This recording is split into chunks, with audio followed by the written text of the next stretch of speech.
Thank you for coming once again. So today I changed a little bit my plan because of Alex's talk yesterday. I decided to, well, in good Chilean, I will be Alejandra's telonero.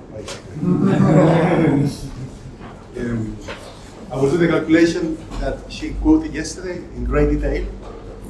But the idea is not really the calculation, it's the method of the calculation where I want to put emphasis on. And I think that there's a lot of noise in the community on how you compute the official action, given an official action. And it requires a bit of care. And I will try to convince you that there's one way to do it, which is quite fundamental. And then you can, at the end of the day, you can make sure that it has to be correct, because there's some consistency conditions at the end that you can check. And then if your results satisfy those conditions, then you know for sure it cannot be wrong. Of course, at the end of the day, in the case of the black hole entropy problem, the consistency condition would be you have to get the error divided by 4. But even before that, there's a consistency condition which is very interesting that your result has to satisfy. Anyway, so I will start with something which is extremely well known, that you all know very, very well, you're better than me. But I want to put emphasis on a few things, so I will talk a little bit about partition functions. It's only 2 minutes about the partition functions because I want to make a point, which is very important in this development. So I will consider a canonical partition function with 2 parameters, some temperature and some chemical potential. And then this is, from statistical mechanics, we know that this has this expression. The sum here, the sum convention here, I will use this convention, I will put a plus sign, to be a minus sign. And sometimes mu can carry a beta, but this is just purely convention. I will use this convention, which simplifies a little bit my calculation. So this is the famous partition function. This is a sum over states.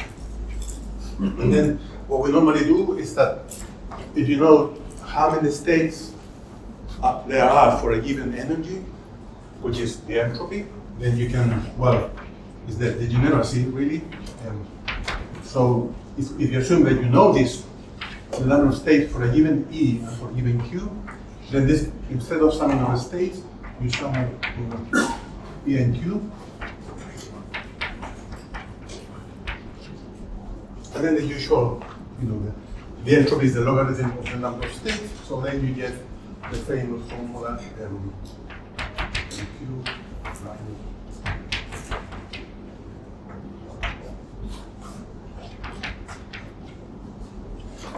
So this is just basic statistical mechanics. Why do I start this last lecture with this formula, which is so, rather, has more than 100 years? Because I want to put the emphasis on one thing, that this function depends on beta and depends on the chemical potential. It does not depend on the energy on this charge, whatever charge it could be. It could be the volume, it could be whatever some extensive variable that system might have. You're summing over the states, or you're summing over the E and Q, if you include here the degeneracy, or in terms of the entropy. And therefore this function is really a function of beta and mu, and nothing else. It's not a function of E, it's not a function of Q, because those variables have been summed over. So I want to put that emphasis very clearly. Now, normally, we write this, I will write it here.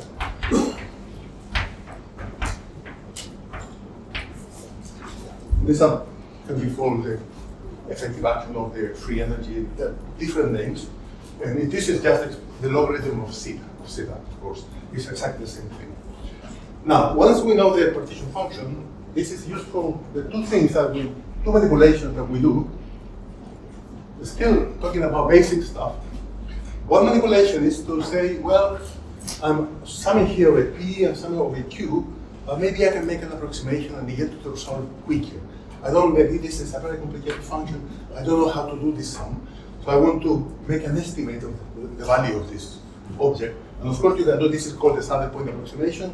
And you say, I'm summing over all E and over all Q, but it might be this one of these terms is the most dominant one, and I can stick to that one, and that will give me a good approximation of the full sum.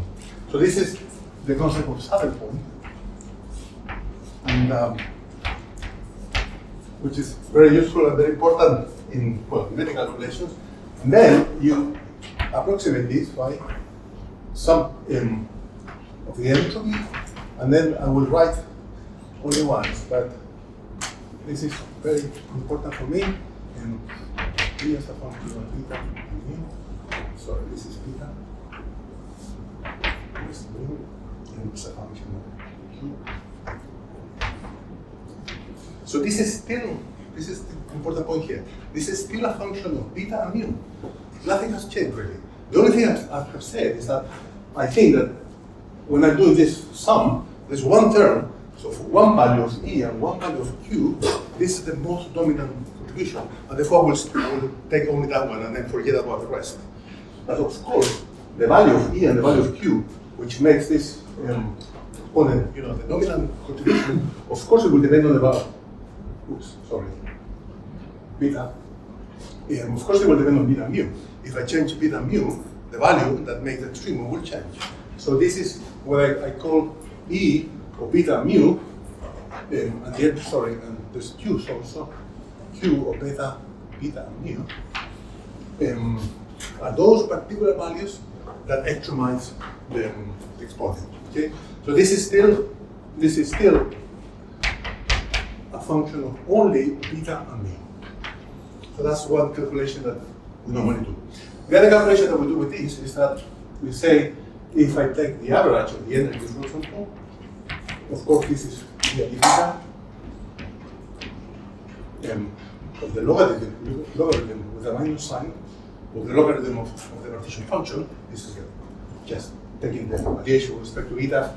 Then you pick up the right piece, and then this will be, this is, I'm going to make it, okay, I should say this is the saddle point. Okay, this is the saddle point approximation. This object here will be the saddle point. But let's not yet make it, and that's why I make this split here. One thing is the saddle point, and now I'm not making the saddle point approximation. This is completely general, and just take the variation with respect to beta, the partition function, and that gives me the average energy, and then this is of course the variation of E with respect to beta, and which is a function of beta and mu. So this is not a saddle point approximation. This is object. This is the full thing. So assuming that I have assume for 1 second that I have managed to make these integrals. This is integral over all energy over all q's, and then I can compute this object here. Then this is a general formula from the statistical mechanics that will tell me that the average energy will be this formula here, and also the average Q will be the derivative with respect to mu of the logarithm of zeta, and therefore this is minus di. These are well-known formulas, of course, and in the thermodynamic limit, it coincides. This the average Q and the average E, more or less, of course, up to some fluctuations and some details, but these values coincide with the values that you will compute here, which maximize the entropy. Okay?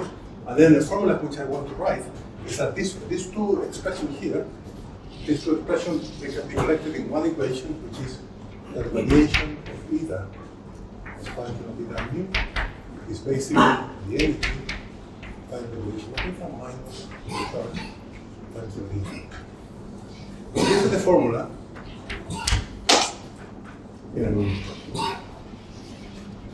Which is, this is very old stuff, but believe me that it's crucial when you want to understand the value of the action, the initial action for any field theory you might be considering. This concept is absolutely basic and it's very, very important. So, to say, well, one is the definition of the partition function, of course, but then there's two roots. One is the concept of an average, thermodynamical or statistical, really a statistical average, and then you come up with this formula. The other one is the saddle point calculation of the partition function, and then you assume in a normal system, of course, a system, this is not true, but in a normal system, the average more or less coincides with the saddle point. So, and then you get this nice equation where this E could be either understood as the average or could be understood as the value that extremizes the sum. Okay, so keep this in mind, and then we'll come back to this. Well, the formulas you can compute. The entropy. Yeah. Let me write one more equation, and I will maybe I should. Yeah. Well, it's here. You see that from here, if I do the calculation of the saddle point, then I have this relation that relates the free energy with the entropy. So I have S minus beta E plus mu Q equal minus the free energy. So this is the way that we normally compute the entropy of a black hole. We compute the classical action, and then relate the classical action related to the entropy through this. This is a really a Lagrangian transform. In the thermodynamical language, this is just the Lagrangian transform. And this is just making this is equal to that. Okay. Second, very well-known thing which I want to do. This is not that well-known. It has to do with the path integral. What do we compute? What do we aim to compute? And I think that Alejandra precisely is going to compute the path integral, so I hope I will get it right. Or not. Let's see. So let me just don't want to miss anything. So suppose you have your favorite theory, which is an action of a field given by a Lagrangian that depends on phi, d phi, and then there will be, of course, we'll have a lot to say about the boundary layers. Okay, this is your favorite theory, and this theory has some equation of motion that depend on phi equals 0. So this is very important here. It's an equation of motion out of second order. I will only talk about second order field theories. Of course, this can be extended to other situations, but let's take to second order field theories. Second order means two integration constants or two integration functions if you're in field theory. And this is crucial here. The fact that you have energy and you have beta, and you have Q and mu, is related, strongly related to a second order system. So in this case, suppose I have this theory, and then we have some equation of motion, and suppose I will look, this is a field theory, so I will solve the asymptotic problem.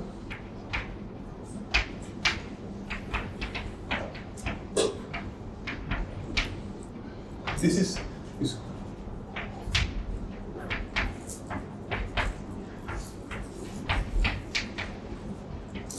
the asymptotic problem is not really to solve what is the solution of the equation of motion. It's just to decide in which space my solutions will live. So, in other words, what is the behavior of my functions when R goes very, very far away? The experience, and actually the calculation, shows that you cannot do the path integral unless you more or less know what happens with the fields at the very, very, very large values of R. So, solving the asymptotic problem, we say, it's equivalent to say in the classic example, is that I wrote this equation the other day, but I will be a bit more specific now, is that we have some function, sorry,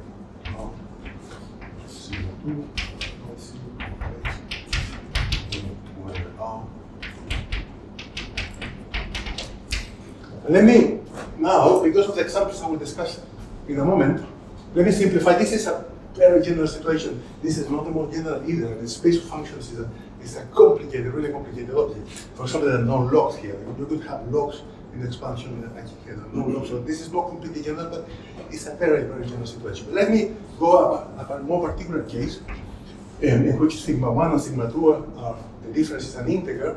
And in that case, this is a simpler case. Okay? Just to focus a little bit more,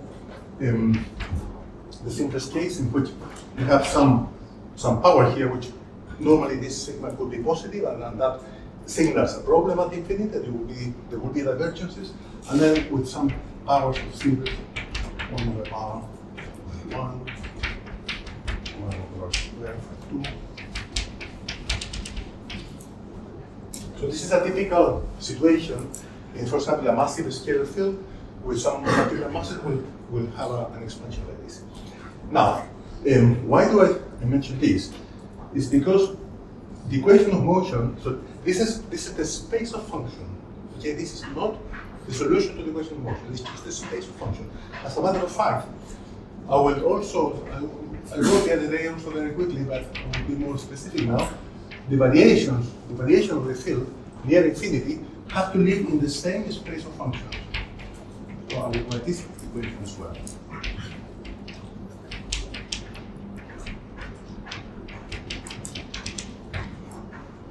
So I'm considering fields that behave like this, and their fluctuations behave like this. And now you have to be very careful one thing. The equation of motion, of course I will be also interested in the equation of motion. The equation of motion are of second order. So that means they will live free, completely free, typically the first coefficient, and then one coefficient at some order, depending on the theory. It could be this one, it could be that one, that one, that one. Let's play with the simplest case in which the other coefficient which is free is the first one. Okay, let's take it as an example. I'm just stressing that it's not the most general case, but let's assume that this is also left free by the equation of motion. So that means that, actually, let's play with that, the simplest case. So when I plug this field into the equation of motion, that means that phi 2 will be determined in terms of these two, phi 3, phi 4, all the other fields will be determined in terms of these two. But these two are left free, completely free. These two fields are again in relation with E and beta. But here's the catch, and here is a very, very important point. Asymptotically, these two are free, but they are not free in the full manifold. And this is where the issue of regularity comes into the behavior. You will be forced, if you want to compute the initial action, for example, you will be forced to write phi 1 as a function of phi naught, and there's only one very precise combination which makes the whole solution regular everywhere. And this is the key point. Now, in the path integral, I started saying something about the path integral. What we normally do in a situation like that is to compute the integral minus this will be Euclidean all the way, and then you compute the integral with this field, the first one fixed. You don't integrate over that one. You would integrate of phi 1, phi 2, all the others. But this one is less fixed. This is why the result, you understand it as a function of this first field. And you cannot, well, first of all, this is not normalizable, so you will run into serious trouble if you want to integrate with that one. And secondly, there's an uncertainty problem here. You cannot integrate on the both. You either integrate on this one or that one, but not both. And in normal situation, you integrate with that one and leave that one fixed. So fixed exactly. Right? So this is the object that we normally want to compute. Is the integral over all fields that satisfies these asymptotic conditions with this coefficient fixed. And because the coefficient is fixed, then this integral depends on that coefficient. And this is, normally we write it as E of minus E, and this is what we call the free energy of the many, many names. But the important thing is that this will be a function of that coefficient. Now, if we want to do a saddle point approximation of this sum, which is more or less the same as we did for the partition function, I will I say, so this is the general thing, okay? Suppose I was able to make this calculation. Of course, that calculation is very difficult, although we're going to listen how to make that calculation in 1 hour. But for this talk, I will say I'm interested in the saddle point approximation of this object. I will evaluate this on shell.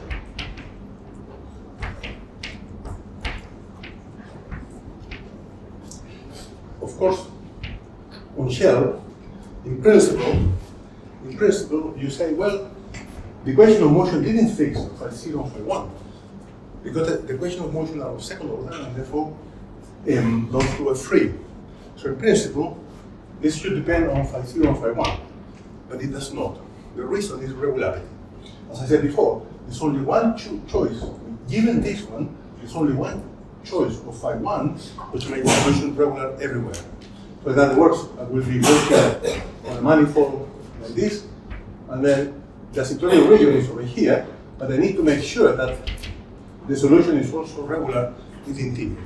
And that's when you put that, then you will get condition between that field and that field, which makes sure that the solution is regular, and that's the solution that can be plugged into the action. You cannot plug something which is singular, because the action is an integral over the whole manifold. So the solution has to be regular. Once you impose regularity, then this is just a function of phi 0. In other words, I mean, to be more precise, of course, it's a function of phi 1, but phi 1 is a function of phi 0. So this would be the third point approximation of this object over here. Okay, so this is good. For regularity, I will be very quick on regularity, because this is very well known, the issue. Well, there's one bit which is maybe not that well known. Are there any questions? So this is more or less standard manipulations so far. But let's talk about regularity in the case of a black hole.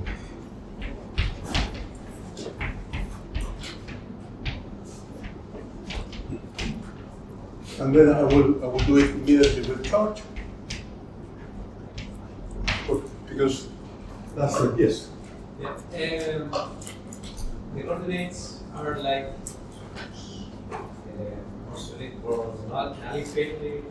No, this is on Euclidean. Euclidean. On Euclidean. This is the Euclidean lecture. Okay. Yes. So time is not passing. Okay, so I will write the metric for a black hole in a way which might seem a little strange for you, but you will agree with me that this is not a bad idea.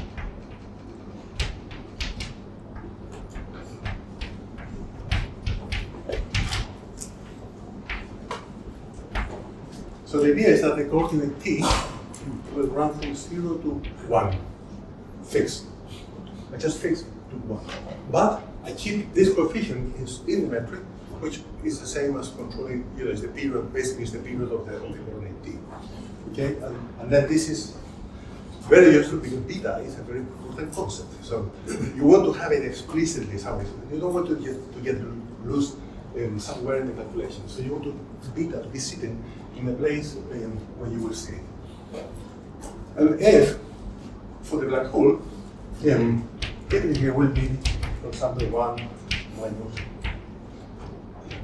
I will not put the I. I mean, Ali yesterday used an I, because when you do the width transformation, then the field, the potential picks up an I, so the charge becomes complex. But I will stick to a real, sometimes this is called the Euclidean charge, in which there will be a minus I. This is purely conventional. I mean, you can write Q as I, the constant charge, and then you get the plus sign. This is not really relevant. The point is that this has a point in which the function f vanishes, and the way it vanishes is linear. It's something like this, r minus r plus. Where this constant, of course, is the derivative of f divided, evaluated on that point. So near this is a complicated equation. This is sorry, there's no square here. This is a complicated, it's a bit boring to solve this equation when you write f of r plus equal to 0. But it doesn't matter. Whatever, for any, this is what I'm going to say is valid for any black hole. There are millions of black holes, and that they have this form with a function here, a function over there. And all of them, if they have a horizon, a regular horizon, not an extreme horizon, this is for a regular horizon, the function near the horizon will have this form. And then you can prove that this is This is a short, very short calculation. This is A beta divided by 2 square.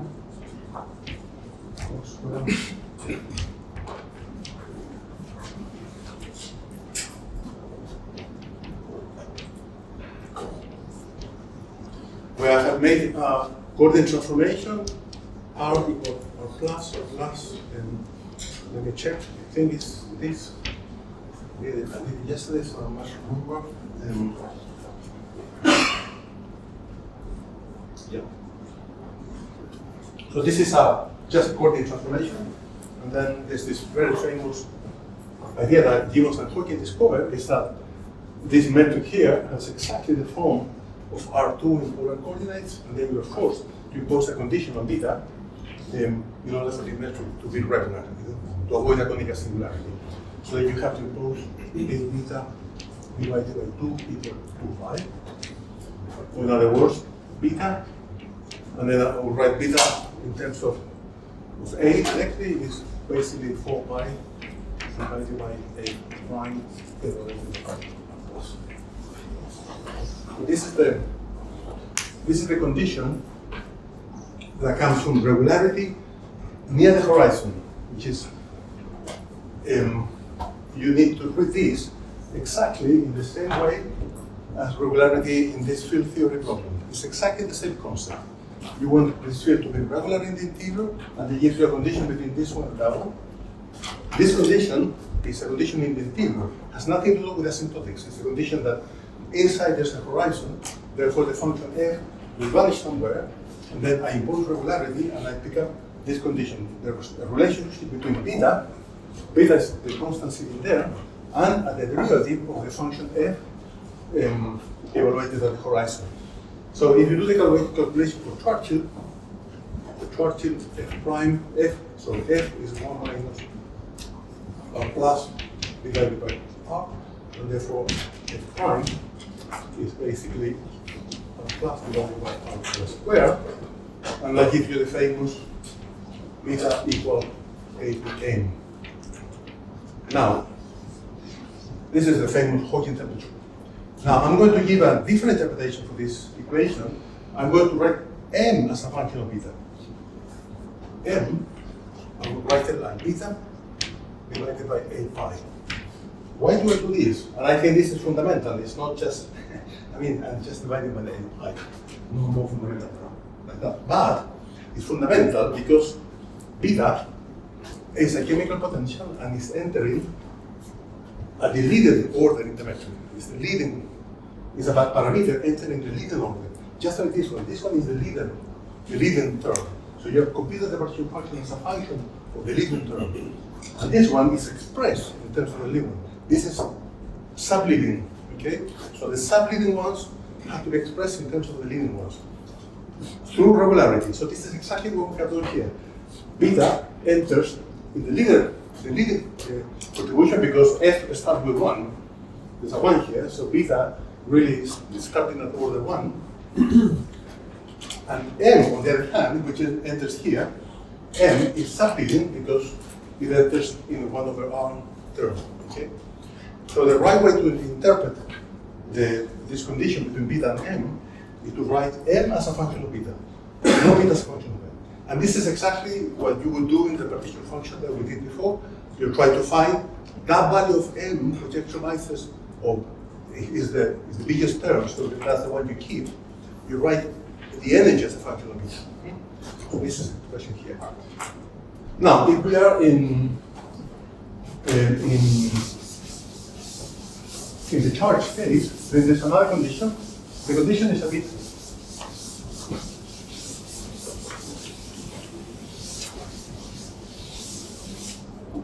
so in the charge case,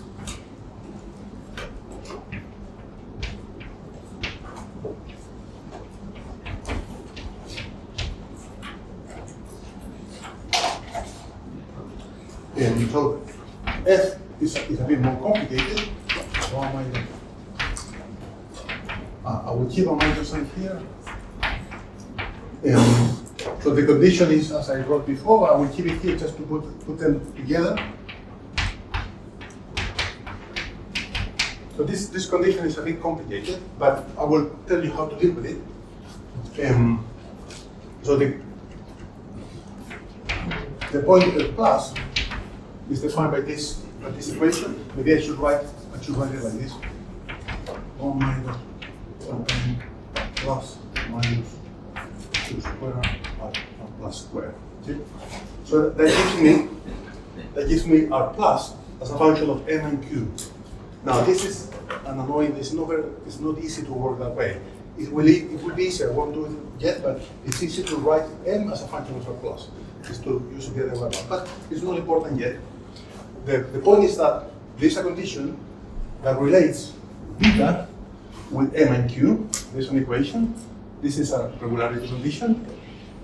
And there's another regularity condition, is the fact that the potential has this form.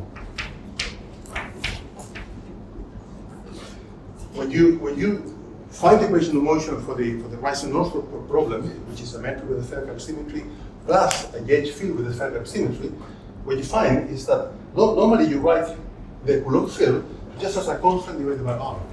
But the equation of motion actually allows this constant piece here.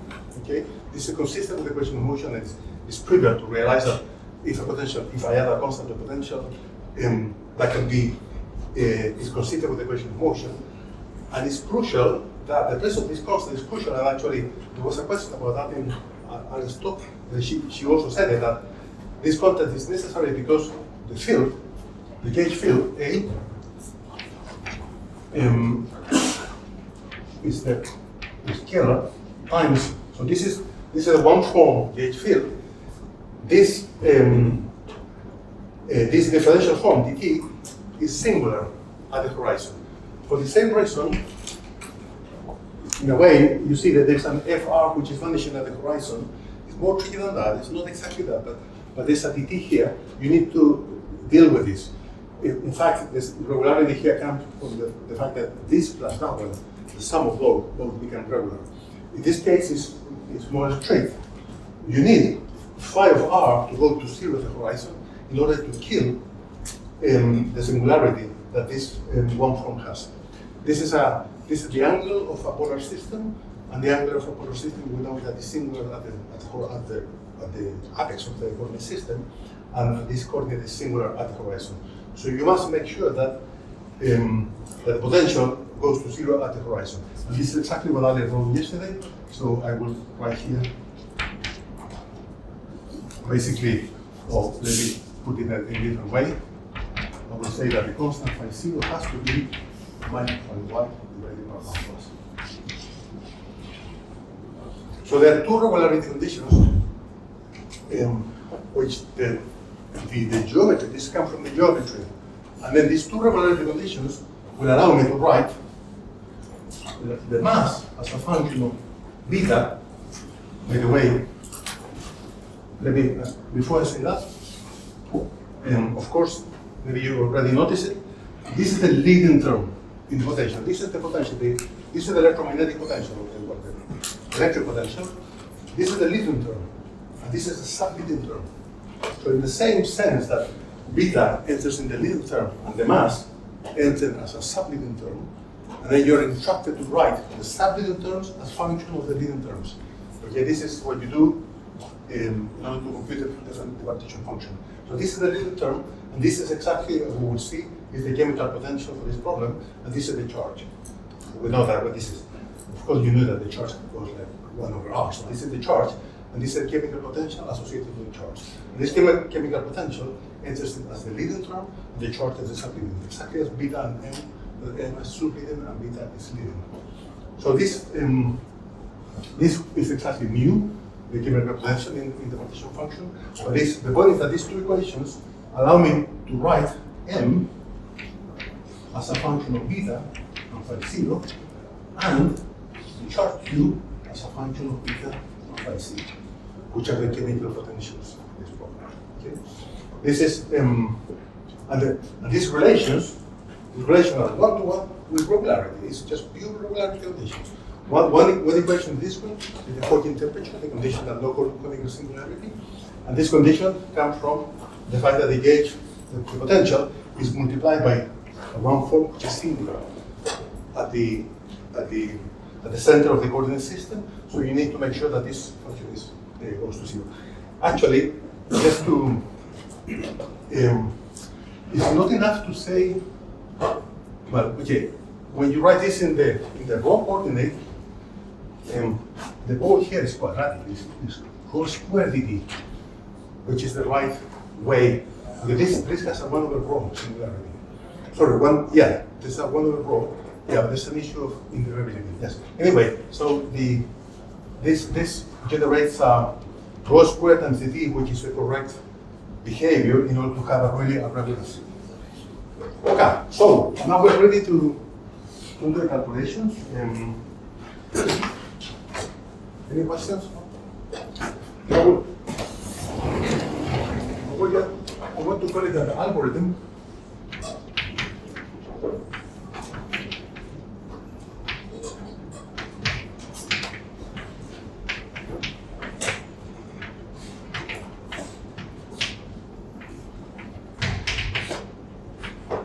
So with all this introduction, then I will split this in a series of steps. So we want to compute the on-shell action as a function of the leading terms, as a function of the chemical potential and the temperature. So the first step, of course, choose your action, choose your problem, and then there will be some field, some action given by Lagrangian plus some boundary terms. So this is of course the first step.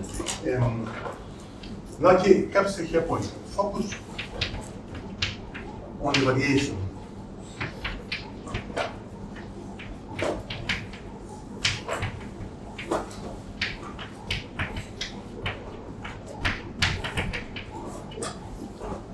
This is the crucial piece. Most in the literature, normally people plug their solution and then they say, wow, this is infinity, and then you try to find something which will kill the singularity. This is what, I mean, it's normal to do that. I will try to argue to you that you can get to the final result in a much quicker way if you focus on the variation of the action rather than the action itself. And then make sure that the variation of the action is well defined, and then everything will go through very quickly, which will work either to compute the black hole entropy or to compute correlators in the. By the way, this is Pancho is still around, no Pancho? Pancho was, he has to leave. So this is a paper with Pancho Rojas who was sitting somewhere. Focus on the variation of the action. So the variation of the action is the equation of motion, obviously, plus the R.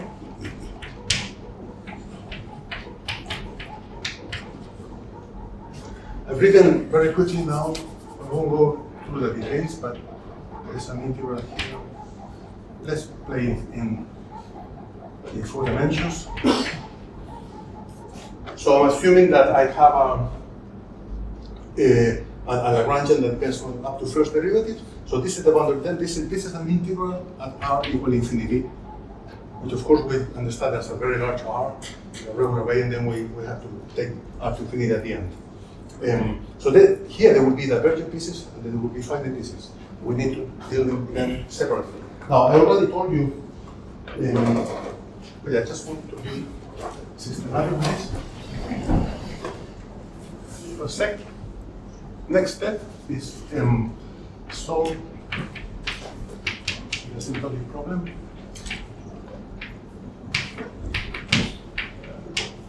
And let's play immediately with the simplified problem. Of course, this can be generalized by X for more complicated situations, but let's consider this one.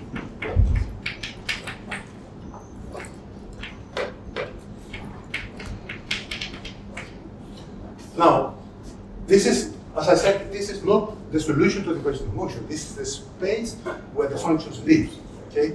Then I will have to plug it into the equation and then find the solution. But it's very important to know the space of functions where my problem resides. And then I will make the assumption, which makes a lot of sense, is that the field and the fluctuation of the field lives in the same space. Okay? So I will say that the radiation of the field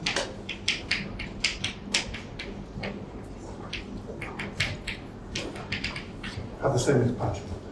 I'm not saying that there's any relation between this one and that one. This is just notation. This is a function, this is a different function. There's no relation between them. I'm just saying that this is the space of function where phi lives, and this is the space of function where the variation of phi will live, with absolutely general coefficients. I need this because the boundary term, because I'm focusing on the variation here, this bit depends on the field and the derivatives, but this one is also present, it's the variation of the field. So I need to make sure that I understand how these guys behave. So the first step, or fourth, I don't know, yes, is to separate the L and 5 prime delta 5, and we'll separate it in two pieces.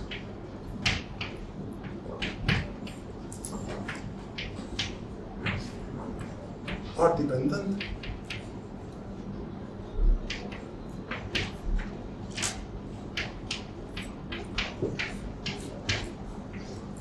zero mode.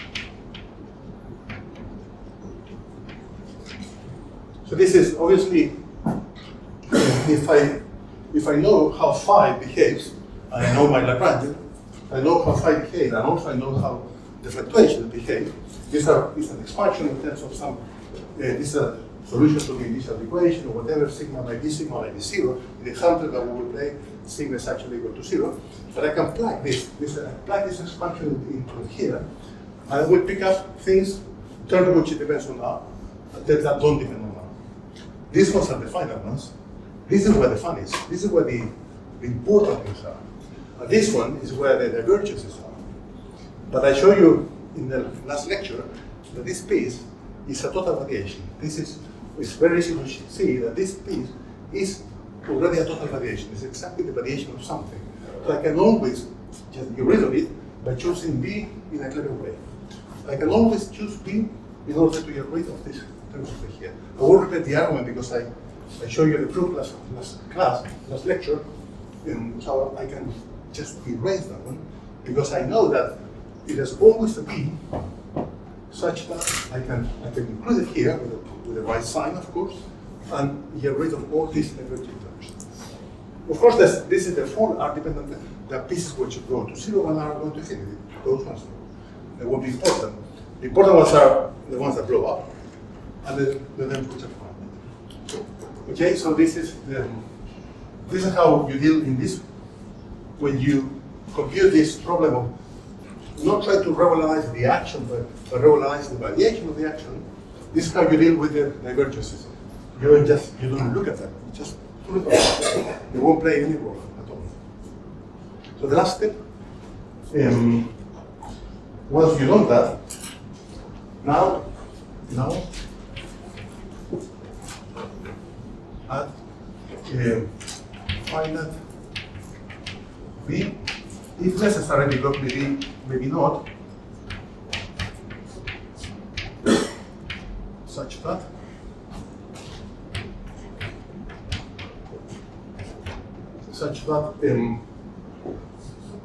the L prime, I will write it with a 0, the 0, the part which is constant. This is the one that will carry the important information. This is the piece which is different from 0 and is not divergent. This is the constant part. So I will make sure I need to add boundary terms to this. So this is, it should be clear, no? I plug the field here, I plug the variation of the field, I made the multiplications, we have to do that very carefully. With Mathematica, you do it in 1 second, and then you pick up many terms. Many terms go to 0, are going to infinity, forget about them. Many terms diverge, forget about them because they're going to be subtracted, and some terms are finite. And those finite terms will contain these coefficients and these coefficients. It will be a mixture between these fields and these variations.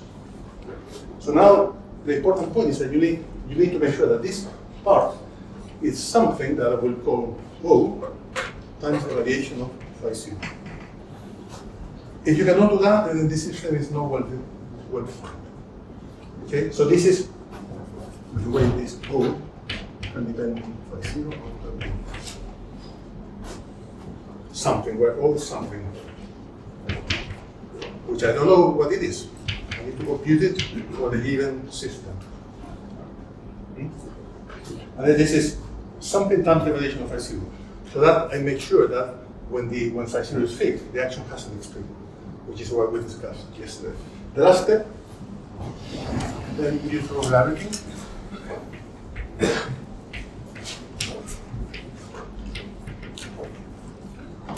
And then phi 1 is a function of phi 0, and compute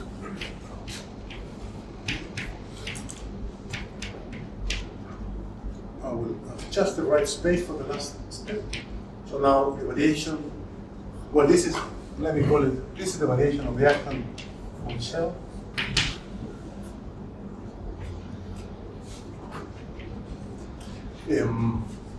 It will be O phi 0 and phi 1, but phi 1, now I know it, phi 1, I know it as a function of phi 0, if I impose regularity.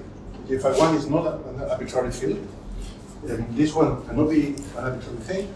In principle, I should be able to, and I know in black hole physics it's very easy to do, but also in field theory, when you're doing calculation of the correlators in the DSCFT, there's a way, at least in the linearized case, you can write this one as a function problem. Once you do that, then you can write all of these as the delta of something. And that will give you E on shell as a function of phi 0. Okay? This is the last step. So this is the algorithm. Let's apply this step to black hole physics. Any questions? I'm going to. So we'll leave the algorithm here, then we can follow the steps one by one. In the case of a Schwarzschild black hole, for example, we'll do both cases, the Schwarzschild and the Rice-Nordstrom. The Rice-Nordstrom carries a very important consistent condition. Nobody has asked here, but there's an integrability issue here. It's not obvious that this will be the derivative of something. You have many fields. There's an integrability condition here, but it works.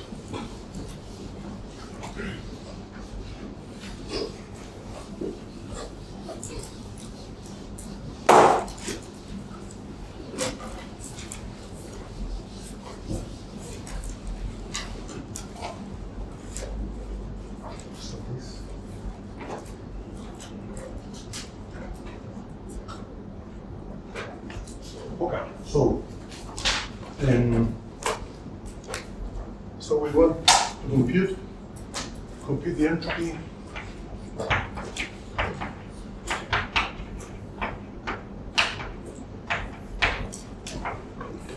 disruption.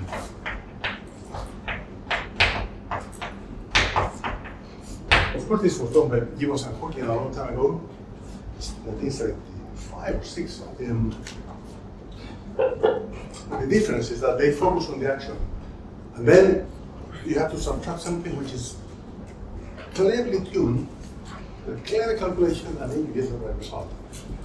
But I always felt, well, I could have done it in a different way, I would get a different result. I think that with this procedure, there's very little room for ambiguities. Up to constant, of course, you can always add a constant to the energy, for example. But this idea, I think it takes you to the result. And in many different calculations, you can, as I said, this sequence of steps applies to any field theory, to any math inference you might want to compute. It's the same problem.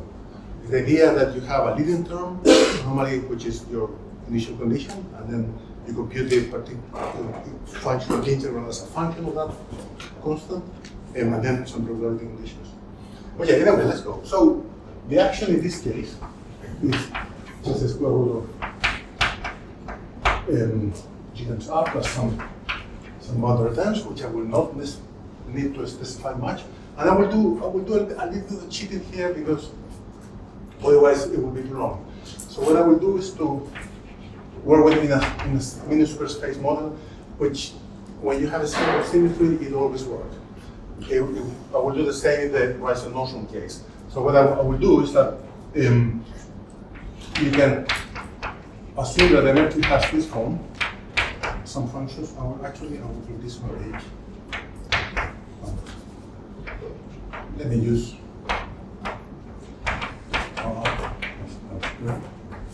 And then instead of having some function here, I will parameterize it in a clever way. Some function of r times f of r. Of course, I'm not losing anything. There are two.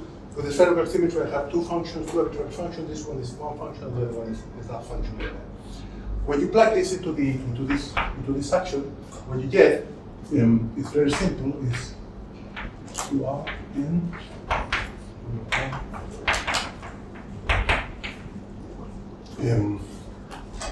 Well, plus our eventual boundary term. This is an integral of r now. There's no, I integrate over the angles, so that kills there's a 4 pi, etc. And what is very interesting about this situation, which doesn't happen very often, but in this case it works, is that if I vary this action with respect to n and with respect to f, which are two functions, I get some equations for n and f which are exactly consistent with the equation if I had varied first find the answer to the equation and then impose this answer. Okay? So this is one situation where this square closes. You can use the spherical symmetry first and then vary, or vary and then use spherical symmetry, and then you end up in the same space of solutions. Okay? So this is don't apply it blindly. This is a measure zero situation where this happened. So please don't take it like a rule that you just plug into the action whatever restricted metric you might have. This works when you have a compact group, for example. It's pretty much always like SO3, but it's not a general result. So this is the action I will consider. Yeah? Okay, so just to make the calculation very simple. So this is an action that depends on the function f and on the function n. And then my goal is to compute the values of this action, and then use the relation. But as I said before, I don't want to focus on the action. I want to focus on the variation of the action. I don't need to focus on the action. So if you focus on the variation of the action, delta v, you pick up, when you vary this action, the only derivative is here. So there's only one term. Well, you will have, of course, the equation of motion. Okay, but by the way, of course, the Euler-Lagrange equation for these problems will tell you that m of r is a constant, which I will call beta, and f of r is 1 plus f1 divided by r, where f1 will be related to the mass. Okay, this is the solution to this problem, but I don't have to look at that yet. So the variation of the action is the equation of motion plus the boundary term that comes when you take these variations, and then the only boundary term will be r divided by 2. And sorry, there's no r here, it's only 2. Sorry, n over 2. So it is n delta f. I mean,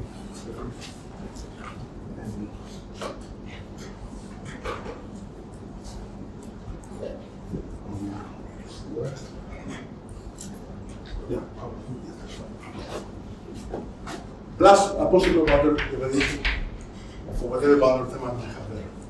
Now the space of solutions of this problem, and this is the space of solutions.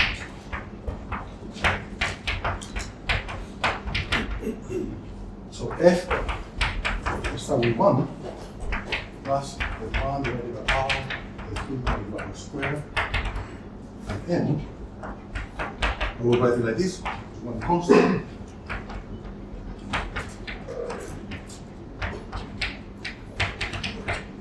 In this theory, this space of solution that I'm talking about, space of solutions, that is a bit too much, because the solutions will kill, and will only leave f1 and will kill all the other coefficients, and here it kills everything and it gives only beta. So it's a very simple space of solution. But just for the sake of the formalism, let's think in these terms. So I'm not solving yet the equation of motion, I'm only saying I will consider fields which asymptotically behave like this, with some arbitrary coefficients. Okay? So then, the variation of the action is the equation of motion, which of course will be zero. You can forget about this term. And then I focus on that one. I get 1.5 n, but n starts with beta, is this constant, and delta f. You will convince yourself that this is the dominant piece. This is an extremely simple calculation. This is plus things which go like 1 over r. Okay, and there's no divergences here. It's finite. The variation of the action is finite in one go. And so these are the cancel, and then what you get is 1/2 beta delta f1 plus the variation of b. Now there's a problem here. Well, it's not really a problem, but it's not what I wanted, because as I said, what I expected is to have the variation of the leading term. So here, remember that beta enters in the leading combination, while f1 is entered in the subleading combination. So what I would like to have is an action that depends on the leading term, beta. So I want to have something times the variation of beta. So what I do is I put b equals minus 1/2 beta f1. I choose this particular value b. If I choose this, then I will get here minus 1/2 f1 delta beta. This is a Legendre transform, nothing else. But it's important to mentally to focus. By the way, it's here. You see, this is the step. The step over here. You want to write the only variation of the action. You want to write it as something times the variation of the leading term, not the subleading ones, the leading one. And then when you start with that action, then when you pick up the variation of subleading, so this is wrong. So then I use b. I have the freedom to. This is just a constant. I will not change the equation of motion or anything. It's just a boundary term. It's a finite boundary term. It's just a constant. I choose b equal to that, and that will give me this. This, as a matter of fact, already gives me some information. It tells me, so far, I don't know what f1 is. F1 is just a coefficient. I said, this is the space of functions. 1 plus and 1 divided by r, etc. This is the space of functions. But this already is telling me that this combination, I know already, because this is beta, this combination of the energy. So I will write this as the mass and beta, and I discover that f1 is equal to minus 12. So this is one way to convince yourself that the parameter entering the Schwarzschild solution is actually the mass of the solution. This calculation is giving you that information. That's one piece of information already included in this calculation. Because here, I just wrote something divided by r. I didn't say it was the mass or anything, it's just a parameter. And this calculation is already with it, of course, making an analogy with the statistical mechanics. So if I believe that this is the partition function of a self-member system, then this coefficient is exactly the mass. So that's one piece of information. Then, the rest is quite clear in this example. So the charge case is more complicated, but this case is completely direct. So the next step, which is right here, regularity. So I have so this is m delta beta. But regularity tells me that m is related to beta, because otherwise the solution is not really a saddle point. This is part of the saddle point calculation. The saddle point is the solution that solves the equation of motion and is regular everywhere, otherwise it's not a good saddle point. So that, as I said before, I write m as a function of beta, which is beta divided by 8 pi. So then I have here 8 pi delta beta, and this is the variation of beta squared divided by 16 pi. So this is the action. This is not the action. Up to a constant.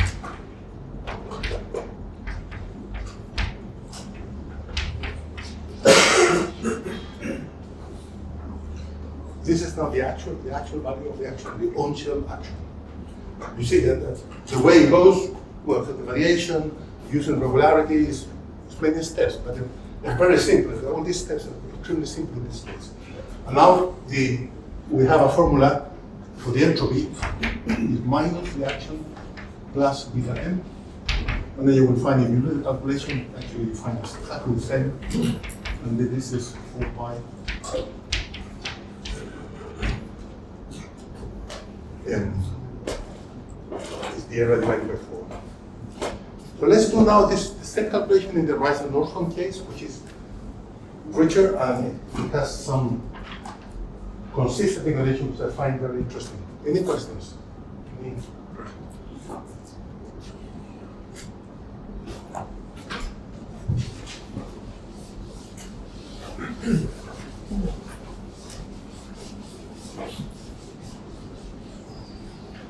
So in the charge case, I will use the same trick of the mini superspace model, and the charge.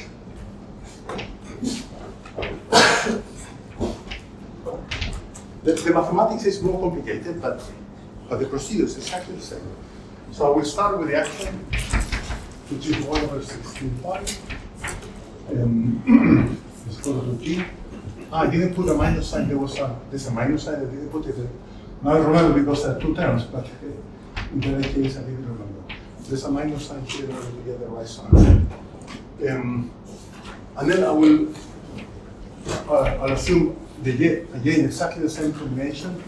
F b squared plus b squared divided by n plus r squared omega, and the gauge field only has a potential. This is, by the way, it's useful. It's very useful here to think of the gauge potential as a one form, because in this way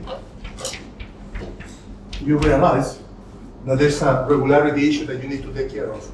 If you look at this potential, you say, well, Q divided by R, Q divided by R is regularly horizon. Q divided by R is regularly horizon. There's no problem. But this is a coordinate object. This is a coordinate in a given system. So a clever way to see that quickly is to think of the gauge field as a one form. And then this is the object which is singular at the horizon.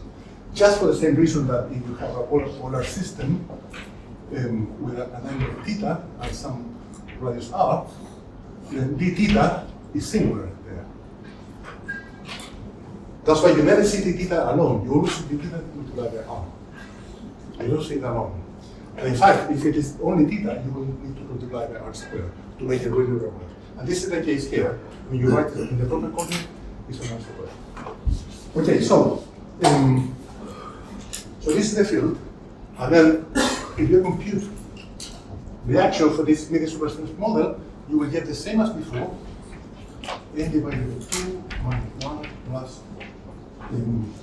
x plus x r1 plus 5 times squared divided by 2 times r squared divided by 2n. Let me check.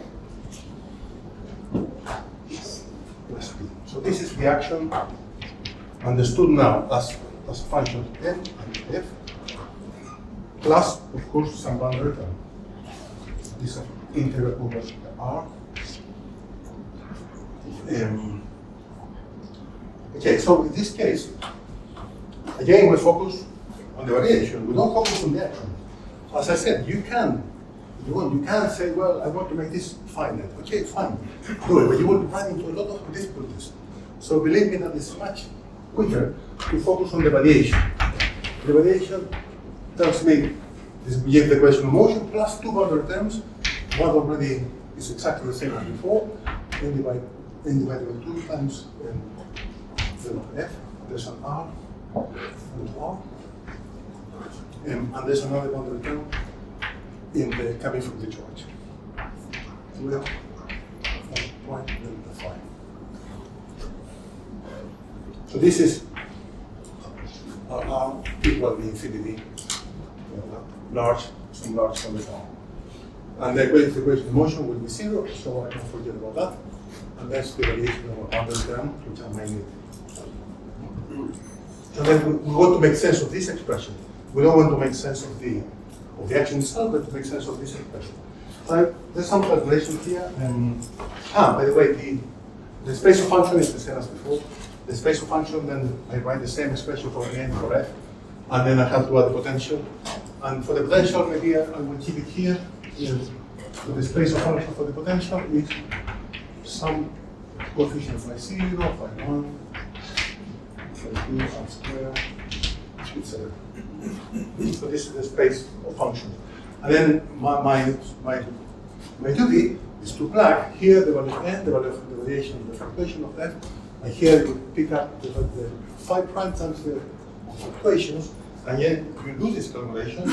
I won't go to it, and you get exactly, the first part is exactly the same as before, 1/2 beta delta f1 minus phi 1 divided by beta delta phi 0 plus delta e.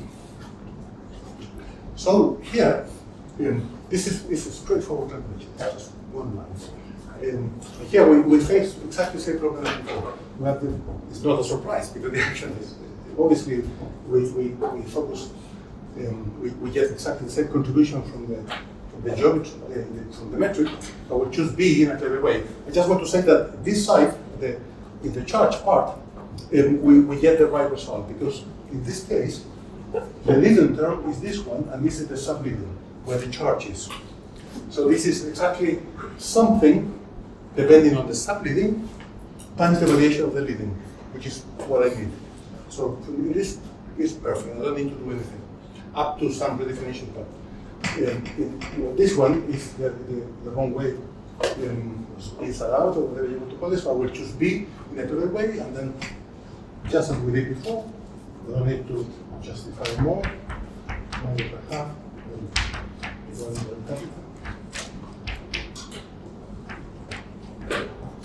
now I will use again some redefinitions. I will say that f1 I will call it minus 2m, couldn't be motivated, and then phi 1 I will call it beta times q, which is why I will call it the electric charge. This is just redefinitions, so there's nothing here. Just say f1, I give it its name, and then the other, this coefficient here is beta times q. The fact that beta is showing up here is related to the fact that T is sitting there. So the potential multiplies really the time T, and the time T in the metric I multiply by n, which is beta. So it's not a surprise that beta shows up here. Anyway, so this is the result then is m delta beta minus m. And now we'll use m minus q delta by c. So this is the variation of the action. Now I have to impose regularity. If I impose regularity, I will be able to find m as a function of beta and phi 0, and q as a function of beta and phi 0. So that's the step I need to do. Now, and this is tricky in the case where there's more than one field, because there might be an integrability problem. I will show you in 1 second. Of course, it doesn't. There's no problem, but it could be. It could be a problem, but there isn't. So regularity, there are two conditions.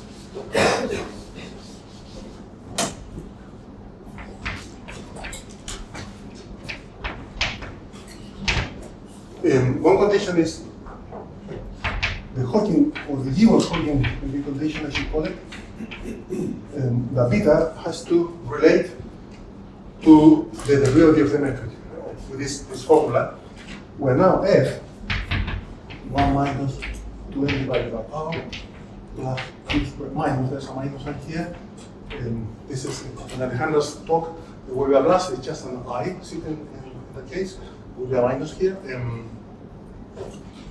So this is an equation which is, well, it's easy to compute, but you have to take the derivative of that function and evaluate it at the horizon. So this will give me 2n divided by r squared, r plus squared plus 2q squared r plus Q.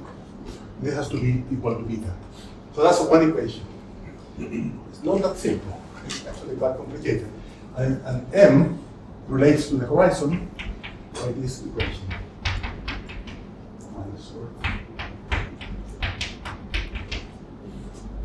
And the second regularity, so this is one regularity condition, and the other regularity condition, I remind you, is that phi 0 has to be phi 1, which I wrote it in terms of the charge, Q beta divided by phi plus.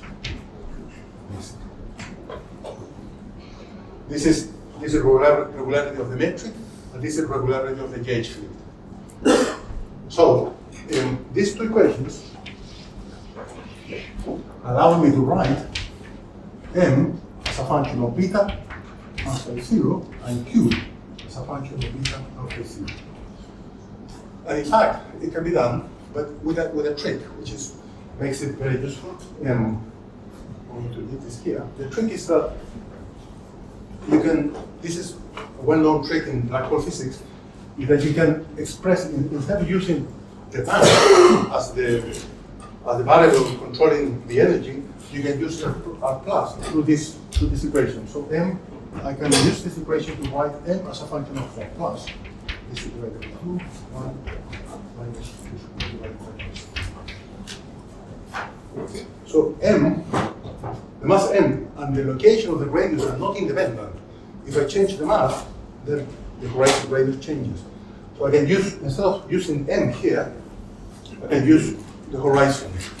So in other words, I will write here, instead of putting M here, I will write R plus. Divided by 2, and 1 of minus Q squared divided by R plus squared, delta beta, and the rest is the same.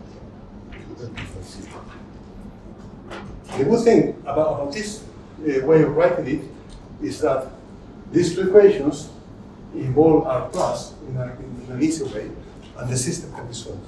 And I will just show, give you the solution. Of course, this is done in mathematical in 1 second. The solution.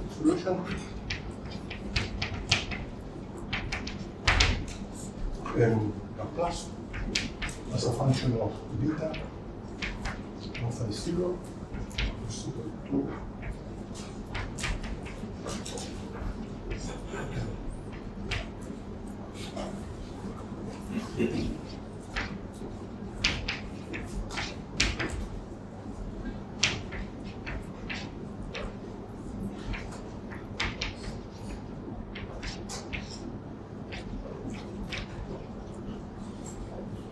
this is the solution to the two regularity conditions expressed in terms of, rather than in terms of the mass as a function of beta and phi 0, expressed as a function of R plus.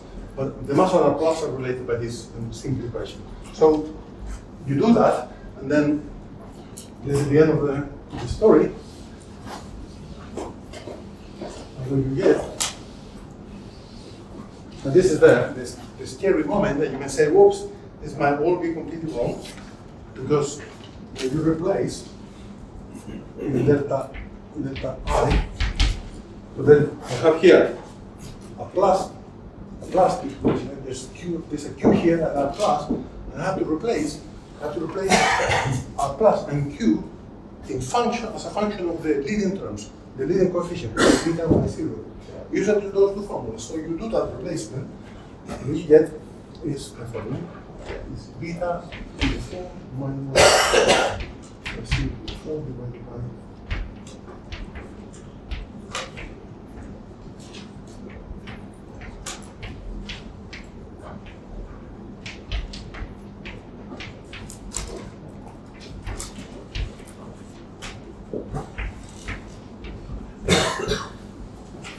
and here comes the catch. So this is the result. Okay, this is, I think, say it's exactly the same as before. It's more complicated, it's longer, but it's the same principle. It's writing the subleading coefficients as function of the leading coefficients, and then computing the variation of the action rather than the action. Just that. The variation of the action then gets this expression. What is the problem here? Can anyone spot a potential problem? It's not a problem. there's a potential problem here.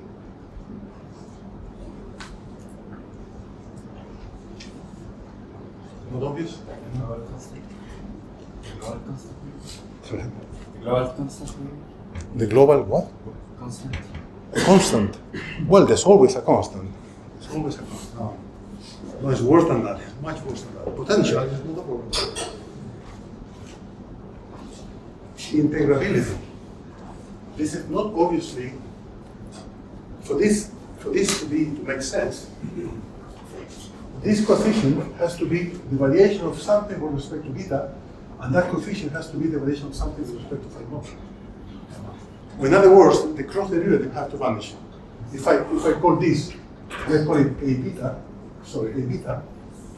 and then I call it a 0, I need to check that the variation of a beta with respect to phi 0 is equal to a phi 0 divided with. I need to check these cross derivatives. If this cross derivative don't match, then this is not the integral of anything. It will be just a one form, but it's not an exact one form in the space of beta and phi 0. Of course, this doesn't happen, and this is beautifully, it will be a disaster otherwise. And this is the variation of this formula.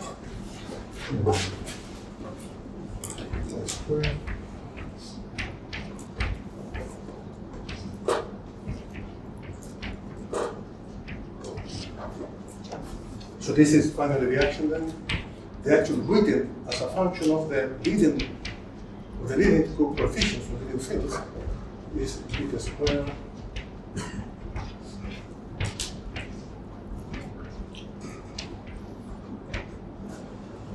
this is the object. This is the canonical partition function. The canonical partition function written as a function of the canonical or the chemical potential beta of phi 0. And then you can compute the entropy. The same formula. The entropy will be minus this plus beta m minus phi 0 cube with the same argument as before. And then we do the calculation and you get exactly 4 pi 1 plus square divided by 4. So that in a way they're two consistent. Well, one is you can sleep in peace. First, this is highly non-trivial. It happens to be an exact form. Otherwise, the whole thing will be rubbish. And second, it gives that right answer. Okay, so I wanted to. My idea was to show you how exactly this algorithm is exactly the same. I left it there on purpose. Exactly the same steps. You can do a calculation of a correlator in ADS-CFT with the same concept that you write. You look at the variation of the action, get rid of the divergences, then make sure that the variation of the action is something times the variation of the leading term. And often you need to add finite integral by parts. And then that gives you the right vector. It's called the ADS-CFT calculation, it's called the vector. It's more complicated normally, that calculation, as compared to this one. But this one, I find it quite nice, the way that things work out, and then you get an exact form. Okay, so thank you for attending, and I should also, this is my last lecture, so I should thank Isis, Felipe, and Camilo. So anyway, thank you. We should clap them, really, no?